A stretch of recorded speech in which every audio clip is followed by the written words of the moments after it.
Welcome to JH. Here is how to translate PDF documents for free. Start by opening any web browser and searching for Google Drive. Click the first result to reach the site. If you don't have an account, setting one up is a fast and simple process. Once you are logged in, navigate to your main Drive dashboard. In the top left corner, hit the New button and choose File Upload from the menu. Locate the PDF you want to translate on your computer and click Open. After the file finishes uploading, double-click it within your Drive to open the preview. At the top, select the option to Open with Google Docs. Wait a moment for the conversion to finish.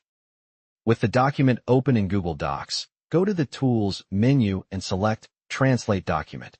In the pop-up window, pick your target language, give the new file a name, and click the Translate button. Google Docs will generate a new file with the translated text. To save this as a PDF, go to File, then Download, and choose PDF Document. You can then find the finished file in your computer's Downloads folder using File Explorer.